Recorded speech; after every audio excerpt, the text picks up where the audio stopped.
It is a great honor and a privilege to introduce Inge Sulzbacher. Your maiden name was Samson.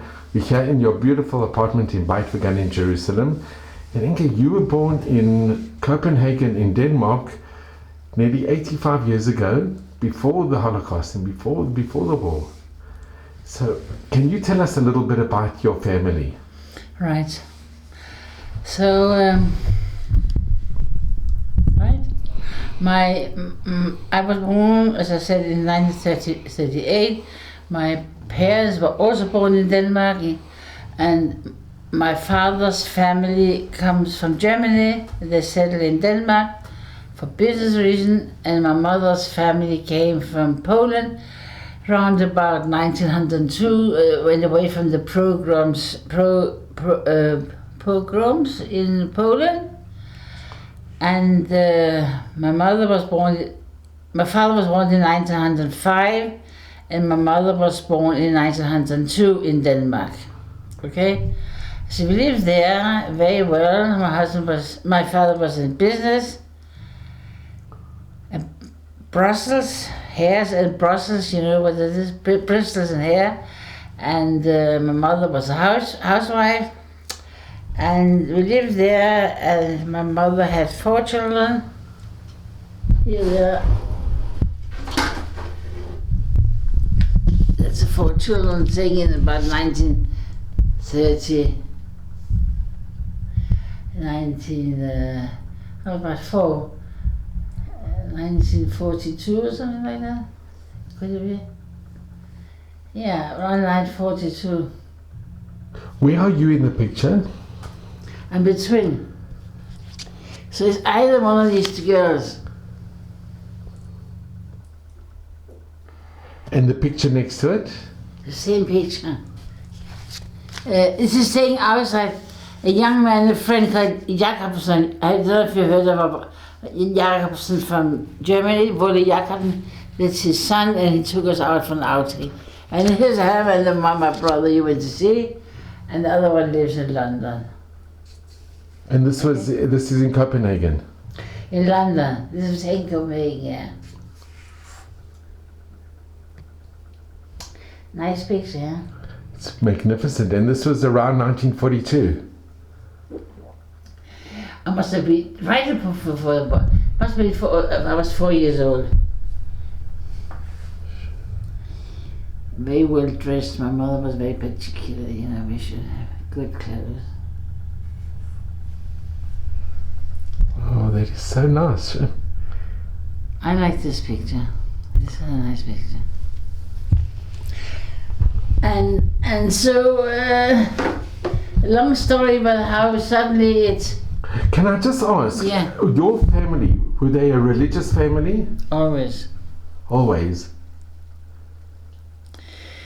Yeah, my mother, as I said, my mother came from Poland, and my father came from Germany, and they were always very religious, especially my father's family, yeah.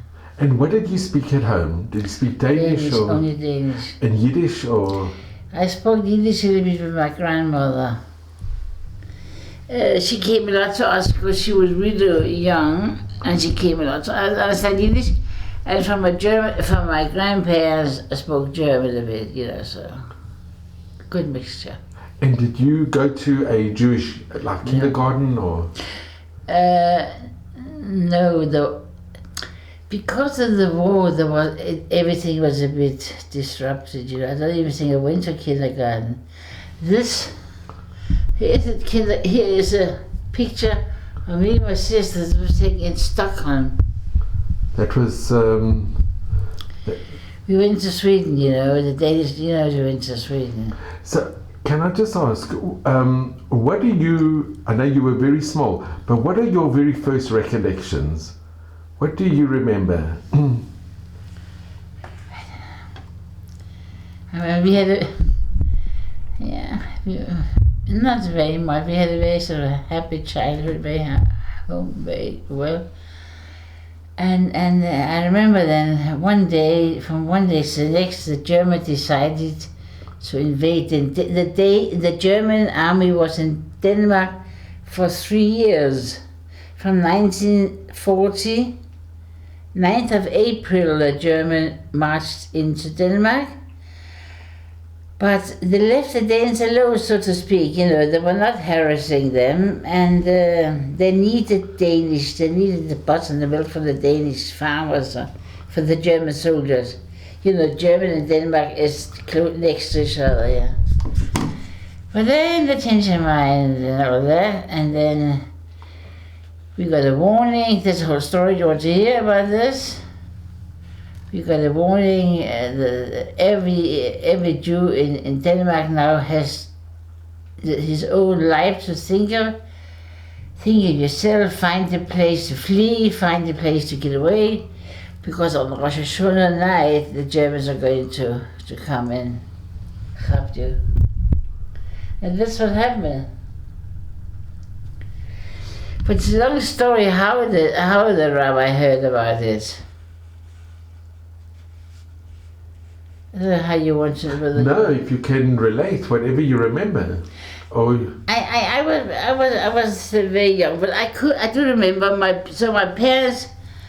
My parents decided they hadn't have much time to think. For one day in school in the morning they went. There's a big school in Copenhagen called Melchior. Have you heard about Melchior school? Well, he spoke to his kid, and that's where we came from. The Froome community, they said, you have to do everything possible to look after yourself now. You can't use the phone, you can't do anything, everything was censored. So my mother had Rosh Hashanah night. My mother had laid the table beautiful, and the fish was already on the table, beautifully arranged. And we had a neighbor whose husband was a police officer very high up. And she said to him, my mother came in the evening and said, Mr. Samson, forget about all this eating, and you got to run away. And that's what they did, my parents. But what should they do? My the twins, the two girls who were 5 years old, they didn't want to take them out. They were such lovely people. They didn't want to put other people in danger because maybe we cry, give them away, and so on. So my father had an instant decision, and we left him with this neighbor here. And she said she'll try and find a way, so maybe we can get away later. And so my parents and my brothers went away. It's a story how they went to the country. They found the people who could hide them.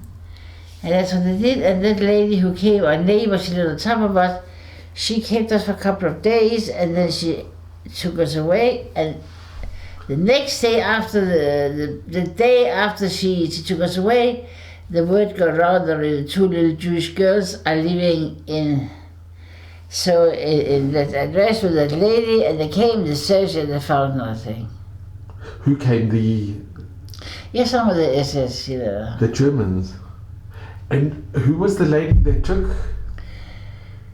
She was a lady, her husband was a professor, just a very, very decent going, Very good non-Jews.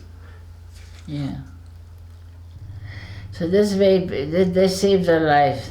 And then she arranged, she Do you remember her name? Yeah, of course. You would know. Neergaard, yeah. And she went on a bike, and she went to her friends and said about this two Jewish girl, because she didn't have a car properly, and she was afraid to be caught. She went on a bike, and she became, something happened to her back. She had back accident, something with her. She was because she did that mitzvah. Anyway, so she had something wrong with her back, and every year for the next 30 years, my father went on Christmas, New Year, to these people and gave them flowers, roses, and so on, to thank him. But you can imagine, I do remember my parents took us in the taxi past the street where we lived, and they took us away from the home, and my sister and I were walking along the street, and my father said, you got to go to number 58, I think it was, and then you go up to the third floor. That's where we lived. But we came from another direction, and you go, and we went by ourselves, two little girls holding hands. And who knows what could have happened, you know. It's a terrible thing for parents to send the children away, yes? Just hoping that we would reach the people. And we did, you know. So Hashem was with us, yeah. Because a lot of the Jews went on the boats and they went to... Yeah, of course. That's later. That's how we got away. And eventually my parents came on the boat, the fisher boat, and my sister and I became, like a couple of days later, because my parents were not with us. So my father and my parents and my two brothers were the fisher boat, and I and my sister became on one of the last boats. We came along because my mother's brother is a doctor, Shalimzik. Have you heard of the name Shalimzik? Where have you heard it from? With some of the survivors, they mentioned the name. Shalimzik, my mother's brother. Well, he was a student and he managed to the hospital, the people picked up in the hospital, and they picked up children from the hospital. And he arranged for us to go on one of the last boats, and they hit us in the boat I remember it was a fisher boat, you know, with the smell of fish terrible, I remember. And we went over there in the middle of the night. And you remember, you have recollections of going on the boat? Well, as much, I tell myself I have recollection, you know. I remember the family who came with us, old friends from Denmark. And I remember we lying at the side of the boat, you know, they were meant for fish, to put fish on, like a small shelf, yeah. This was put the children, they gave an injection to sleep, because you can't have children crying in the night, you know. So all the children got sleeping injection. And that's why how they came to Denmark in the middle of the night, to Sweden. And I remember there's still a soldier picked me up. It was middle of the night, and I thought it was a German. I was sure it was a German because the Swede had a similar uniform, black like the German. And they carried us somewhere, I don't remember where exactly, but this is how we came. And then my father, who was a Swede already, he came every night down to the harbor to see if the two little girls were there.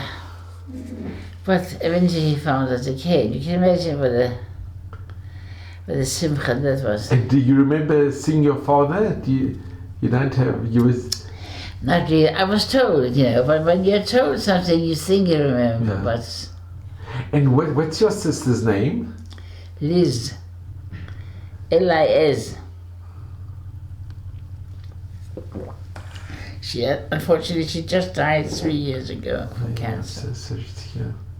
Were you identical twins? Very much so. Can you see, eh? You can see from the picture.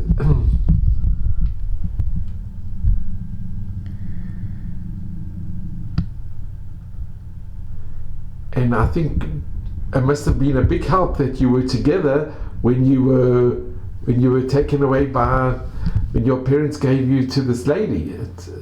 It must have been a very difficult decision for your parents to do. Don't ask. One of the most difficult decisions any parent could have. I don't wish of any parents. Can I just ask, the lady that helped, that took you, did she get Qasidei al-Mutalam? Did she what? Was she awarded Righteous Amongst the Nations? No. She died before. She must have died in the 50s or 60s or something like that. And did you keep in touch with her through the years? Her family, yeah. Her son was a doctor in Copenhagen, and my parents used him as a family doctor. But I don't remember when she died. I do remember my parents were very grateful. And Inge, we have a picture at the very top. Where? The very top picture, a very special picture of your... Yeah. This is your family. That's my mother. That's my father. This is my father here, a bit older, yes? This is my father here. Here's your father and his father. And this is your grandfather. My grandfather, yeah. He came from Germany. And I told you, up there, it's the same man is sitting there with his wife, because his oldest daughter immigrated to Israel in 1940, I think it was. And this is my father and my mother standing up there on the left, in the corner, can you see? Yes. And then my uncle, aunt and so on, and my grandparents in the middle. It's a very special picture. It is, isn't it? And if you notice, next to my father, there's a bit of a space. Yeah. And my auntie, my father's sister, had a baby just at the time, and she couldn't fit in. She couldn't come to the party here, so they made a space. Oh. That in case her photos should come, they could put it in and fill out the space. Interesting, yeah? And where are you in the picture? No, my two brothers on the front there. Yeah. I suppose we were too small to You were take too them out, small. yeah. People didn't take babies out so easily. But you were already born by this time. Yeah, I must be about 2 years old. And can I just ask, in that picture, did most of the people survive? On that one? On this one? Yeah. Yeah. So my grandparents survived. They survived from America. They were in Stockholm, yeah, but they died a couple of years after they came back. And my uncle and aunt went to Israel, so they survived as well. And the other uncle and aunt, they all survived, yeah. Oh. So Inge, can I just ask you, when you came to Sweden, Yeah. what recollections do you have in Sweden? Do you remember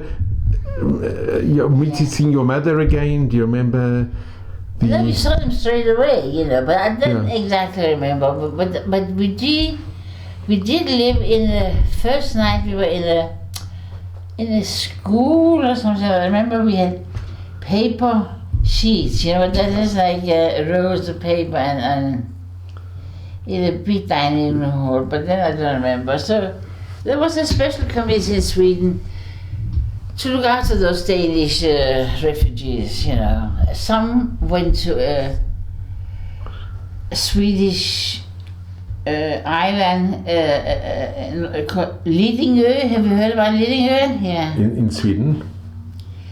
My parents they went to Stockholm, and my father found a job in Stockholm, and it was not very well paid, but you know we were happy to survive. And you stayed all together as a family in Stockholm?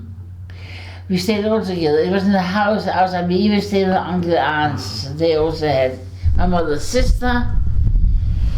But my mother, after the war, it was too much for her. She wasn't so well. It took a couple of years to recover, you know, from the nervous. It's such a trauma to be relocated. And in Stockholm, did your parents belong to the community? Yeah. I remember my father walked. I remember even the name of the. Do you know anything about there's a family called Jakobsen? No, you don't know, from Sweden. And they had a from there, but my father went probably with the brother. But where does a 5-year-old girl, you know? We couldn't go and shop it because it was too far away, I think. But my parents always managed to keep the fear away from us, you know. Wow. And in Sweden, did you go to, was there Jewish, like, primary school or? No, there was very few children in school in Sweden. There was nothing there. Except that that Lidingö, where there was quite a big community arranged, and they had the cheder and so on and so on. Have you heard about that? Lidingö, no. Rabbi Jacobs and a few Rabbonim, like, I can't remember now his name. Mr. Kurzweil was there, one of them, but it's not him, you know. And anyway, so the Jewish, and then 18 months later we returned, and then we started a Jewish school. We started at the age of 7, that's when they started in Denmark, not like 4 or 5 here. And can I ask, when you returned to Denmark, What? when you came back to Denmark, so now you were 7, around 7. Yeah. Do you remember coming back to... Yeah, I seem to remember that exactly, but... And did you go back to your old home? No, that was a problem there. My father was not able to keep that home, although he made all the arrangements and he spoke to the owner and so on, but in the end, it wasn't possible. So unfortunately, it was given away to somebody and he couldn't get. So we have to move away from Copenhagen, outside the Copenhagen center. And my father walked on Shabbos with my 2 brothers who were about 8 and 9 to shoot every Shabbos. A long walk. And that's how we... And what happened to your possessions from the house? What do you mean possession? What was in the house before when you... The furniture. The furniture. Did you manage to get it back? I don't remember really. I think some of the silver probably did, but not the furniture as such. No. And how did you manage to save these valuable pictures? I don't know. That came to... That my parents took away. They probably had a few albums or whatnot. Maybe they sent it to their relatives who had gone abroad. I don't know. My mother had 2 sisters, also fled. Everybody fled, you know. This is my husband's family. This was taken in London in '68, I think. And this is my husband's parents here. It's taken in Germany. Wow. I don't know if you want to mix it together, you want to keep it separate, you know. Separate. And can I just ask, when you came back to Denmark, did you get involved in the community with the school, or? At the age of 7, how much can you get involved? My parents did, I suppose. And how long did you stay in Denmark? Until I got married. Till you got married? Good. And did you have mainly Jewish friends growing up, or it was a mixture? Mixture, yeah. And everybody got on well? In the school, in the Jewish school, after school, when I was about 15, I went to Goyish school. My sister and I, we were the only Yidden in the whole school, you know. Wow. Did you have any anti-Semitism, or? Not really. But there was school on Shabbos, and we never went on Shabbos, you know. And none of the girls, but did you have... Boys and girls, co-ed. And did you have a lot of non-Jewish friends? You made non-Jewish friends? They were not interested. I'll tell you why. Because they all lived outside the town. We lived inside the town. We took a train every day to go to that. And we were sort of... My sister and I were very connected to each other. And when children see the children are by themselves, they say, oh, let's not bother about them. You know, that's how it is, unfortunately, you know. We all dressed alike in the same class, and they said, nowadays it's different. People are more individual, educated with different dresses and so on. But I suppose they were not really interested. But I must say, on Shabbos we had school, and we used to phone up some of the Goyish friends, what did you hear, I want to know for the lessons, what did you learn, and so on. And they always told us what to learn, so we couldn't, you know. And for Kasmach, they made a party in school, I remember that. And my mother was very particular, we should have the same food. You must have heard the story before. So she phoned up the mother of the non-Jewish lady. I said, what are you making? So she said, sandwiches. What's on the sandwiches? So exactly, and she made it for me, my sister.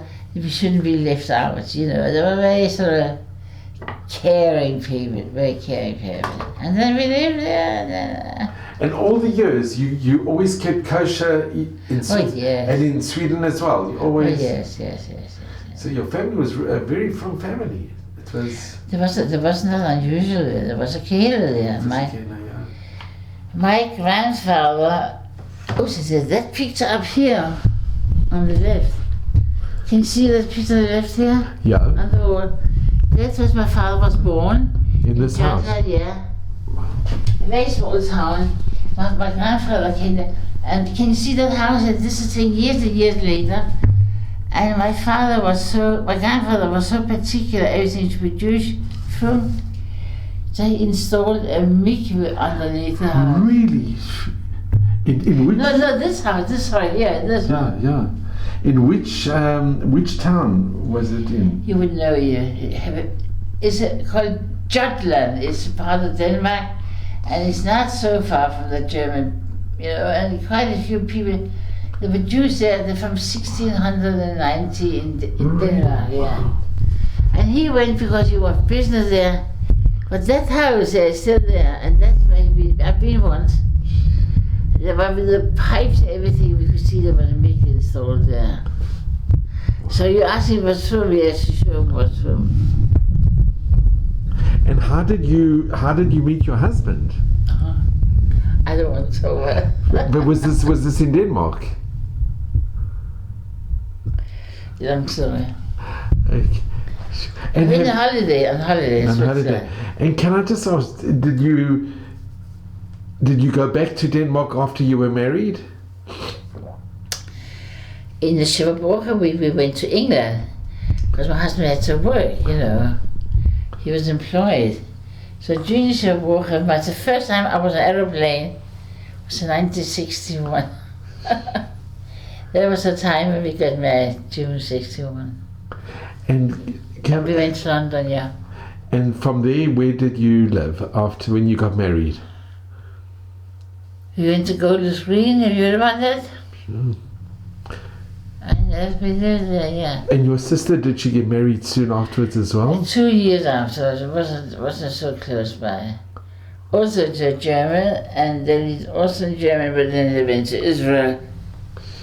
And did you ever go back to visit? Did your parents remain in Denmark, or did you go and visit them? No, my parents stayed there till they died. They stayed in Denmark. Where else can they go to? Yeah. So I came as a young wife with a ship along the children. We came to visit my parents once a year at least. So that was very interesting. And when you look back, because Denmark, when you look back on your Denmark, the Danes were very, very unique. They really were. If you look at what happened during the Shire, and the Danes were exceptionally. Yeah, they were very unique people. Did you ever see the king? Because they had stories that he drove on. I'm not so sure. I've seen many pictures of it, but he said good morning to people. They said good morning. It was very unique. But I don't know if I did see it, or I tell myself I see it. I've got pictures, and he died shortly after. Yeah. But he was a good king. He said, if the Danish wear the yellow star, I could do the same. Yeah, and have you heard that? It's a well-known thing. And in Sweden, the Swedes were also good to. The Swedish who? When you were living in Sweden, they were good to the Yidden as well. I don't remember. We lived in the wood in the country. There were people living in Malmö, that's in south of Denmark.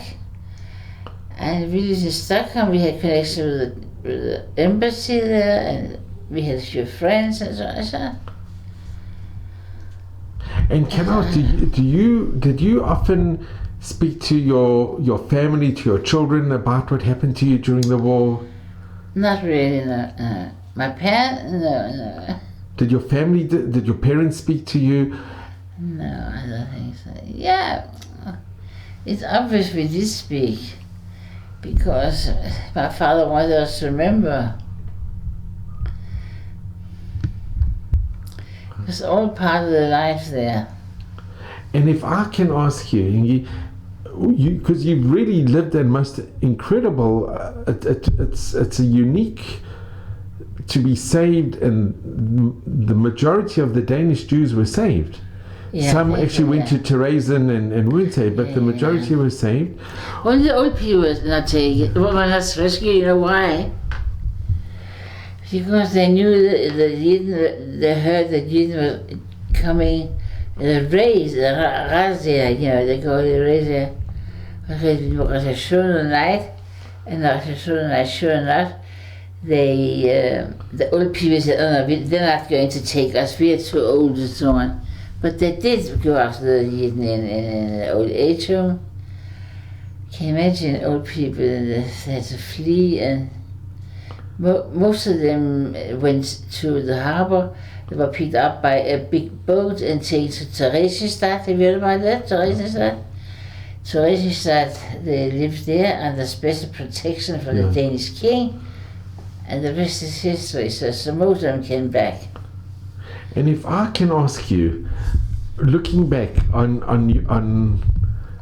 what you went through and the miracles, and what message do you give? What message do you give to your family, or what advice, or what? Well, thank God I'm quite optimistic, I think, you know.